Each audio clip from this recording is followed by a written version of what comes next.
Hi everybody. Okay, so today I'm going to do a video on how to use the Napari-easy-augment-batch-dl plugin to detect arthropods.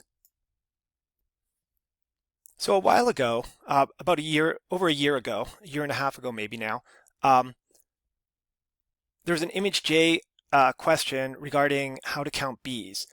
And uh, it was a popular question, and I often get people asking me about this question and how to apply the solution to different types of, I guess, creatures. And I would have just called them insects, but today I learned something when sort of researching a bit about some of the images I get. I learned that the actual broader category of this is arthropods. And so spiders, I guess, aren't actually insects. They're arthropods, and there's some other different types of creatures that belong to arthropods. Um, and I didn't know that. I asked ChatGPT, what's the parent of insects and spiders and other crawlies, because I didn't know the term to use. And so it gave me a bit of information about the proper terms to use. But I mean, that being said, what we're going to do today is look at how to count ladybugs, which I assume are an insect. So yeah, so like I said, about a year and a half ago, I started giving some examples about how to use Napari to train deep learning models for tightly clustered creatures, objects, cells, bees, and um, over the last year and a half, I've done a bunch of notebooks on similar problems, and I've also sort of wrapped all the logic of these notebooks into a plugin called Easy-Augment-Batch-dl, and you can find it on the Napari Hub. So Napari Hub, first thing is a link to the documentation. The documentation is a work in progress. So yeah, so let me know if you have any ideas what to add to the documentation, but it gives an okay overview so far. And this video will give you some more info on how to use this plugin. And one thing I do always have to mention about this plugin is that the user is kind of responsible for installing dependencies themselves. So the plugin is not really like it's meant to work with multiple deep learning frameworks like Cellpose, Stardust, SAM, but it doesn't need all of them installed. And because these dependencies are quite complicated, especially when you want to get multiple toolkits working together, I leave it up to the user to install the deep learning toolkits they want to work with. But there's a dependencies section in the documentation which gives you some guidelines to installing the different dependencies. And ask a question on ImageSC if you're having any trouble with the dependencies. So how do you use this plugin? Well, first, let's start Napari. And notice I'm starting Napari from command line from a environment that I've set up with PyTorch and some PyTorch related dependencies, including Cellpose.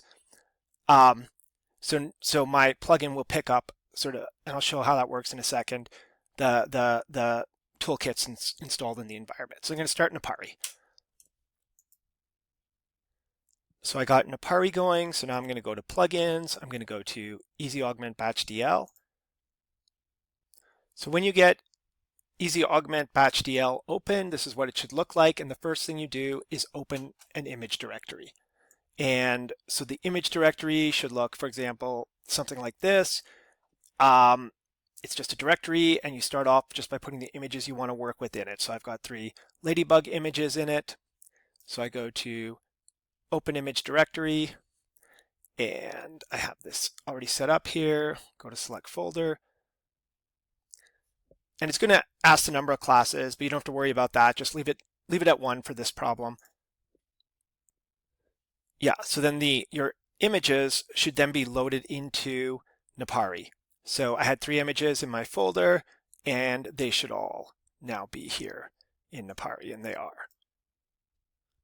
So then the plugin basically has 3 stages: load and label, already did the loading, augment, then train and predict. And those correspond to 3 parts of the panel: the draw labels panel, augment panel, and train predict panel. So on the left side of Napari, we have several layers, and if you don't know what a layer is or even what Napari is, then I recommend maybe searching YouTube for some Napari fundamental videos. So there's actually a really good playlist that sort of summarizes all the fundamental Napari videos out there on YouTube. And so after I finish this video, I will maybe I'll post a link to the video on ImageSC and also include a link to this playlist here. But again, you don't you're curious to learn more about Napari. Really, to make the best use of this plugin, it's probably good to read some of these or watch some of these videos so you know what a layer is and you know basically how Napari works. But anyway, we have these layers on the left side. For this problem, which is an instance segmentation problem, we don't have to worry about some of the layers, like object boxes are for methods that detect bounding boxes around objects, like YOLO. So what we really have to worry about is these four layers: label box, predictions, labels, and images. So the first thing we want to do is draw a label box. So here we go. The ideal of a label box is that it basically defines the area that you're going to label in the image. And one thing, one small thing you have to be careful of. So we're not going to label the entire image because it'd be a lot of work to label every single ladybug here. So we're going to draw sort of an ROI around an area of the image and then just label that. And that's really useful because it also gives us like kind of a training data partition, which is the area inside the box, which we're going to label, but then we can use the rest of the image for validation. So yeah, the same image is used for both training set and validation set. One thing to be careful about when we get to the augment step, we're going to make patches, right? So your ROI has to be at least as big as your desired patch size. It can be bigger, but it has to be at least as big so in this case, the patch size is 256. So the ROI has to be at least 256. Then once we got our label box drawn, we want to start drawing labels. So we go to the labels layer and we can start drawing label bugs. And the Napari is cool because you can zoom in and everything. It's great for labeling. So let's get a little closer look here. So label layer, we use like a paintbrush to start drawing our ladybugs.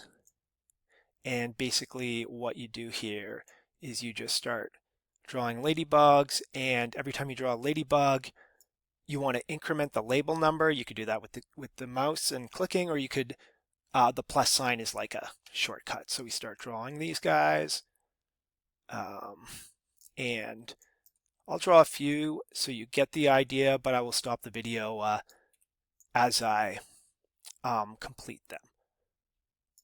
Okay.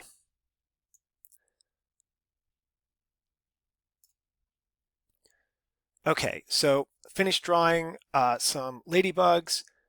So I've got one label, and another thing, every time you do a little bit of work, you draw some labels, you should hit this save results button, because it'll save like all the labels you're creating. If you don't do that, you could lose your labels. And then after we save, we have a bunch of artifacts. Remember, at first we only had our 3 images in our project directory. Now we have a bunch of deep learning artifacts, and the labels. This is basically the label I drew, the input signal, and the ground truth signal, which is the actual annotations that I did. So the next step number 2, after you draw your label, is augmentation. So this plugin is kind of designed to deal with like small or medium-sized data where we may not be able to do like thousands of labels. So it takes one label and creates like hundreds of augmented labels from the one label. And now something about augmentation I always mention is that a lot of deep learning trainers, Cellpose trainer included, um, does augmentation behind the scenes.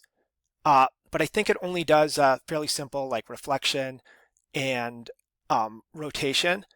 Um, this plugin gives you the option of some more sophisticated augmentations, like some more sophisticated resizing, uh, random brightness contrast, elastic deformation, gamma, and also color augmentation, which is I find really useful for some color problems. Um, but yeah, so the next step here is to um, augment your label. So you hit either augment current image or augment all images. And then what it's going to do behind this, what it's going to do is basically in your project, it's going to create a patches directory, and then you're going to have all your augmentations in this directory. And you can see here in this case, I did do some color ones to maybe make the model more robust to different, even though ladybugs aren't usually purple or green, occasionally there's like weird variations in images. So sometimes that's useful to do a little color augmentation.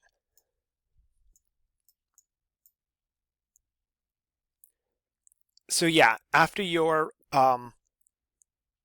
labels are done, then you want to train and or predict. So I mentioned before, this plugin is going to detect like which deep learning frameworks are already installed in your system. So if you go to the train predict menu, you may or may not have several options. So it's basically picked up that I have Cellpose and Mobile SAM and a couple of other things in my current environment. But interested in Cellpose today, so we're going to leave it at Cellpose here. And so yeah, so if you don't have a model yet,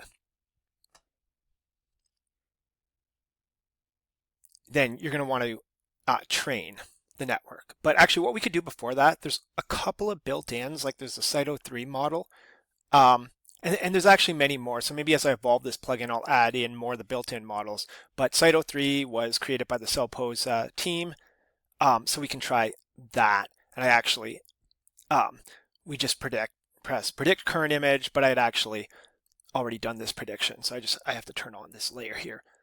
So yeah, so you can see here, we've already got a prediction. It's actually detected some ladybugs. I think there might be ladybugs in the Cellpose training set, so it already knows a little bit. It's already been exposed to them a little bit, but it's also detecting some clutter and not quite getting everything. So in this case, we probably want to retrain. So we hit train network, and then we get this pop-up here, which I think for this problem, the default options are probably all okay.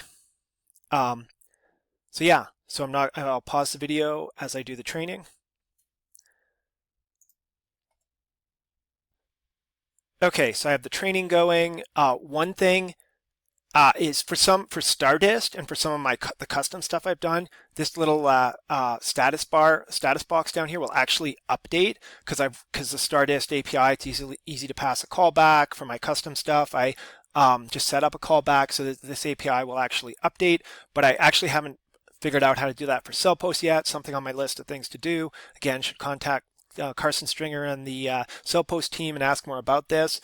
But one thing is, if you start at this from command line, you can see the updates on your command line window. Okay, so we just trained our model. Remember, we're looking at the Cyto3 result. So now we can hit the predict current image, and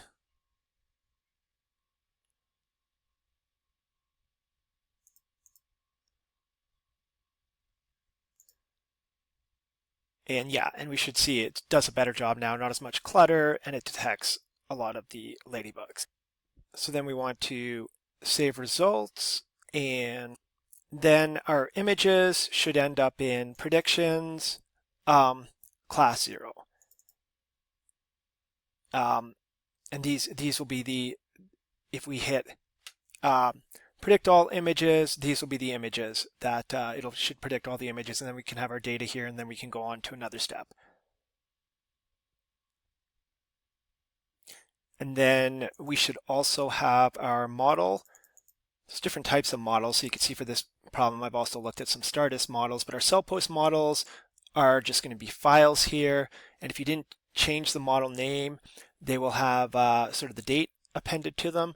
So yeah, so you could find the model you trained in the models directory, and just once again, you could find the predictions in the predictions class 0 directory. And again, the class thing is just for just to have the flexibility in the future to deal with like problems with like multiple classes. Like if you trained a Cellpose model for ladybugs and for greenery or something, you might have multiple classes, but you don't need to worry about that for now if you're just doing instance segmentation on one type of object.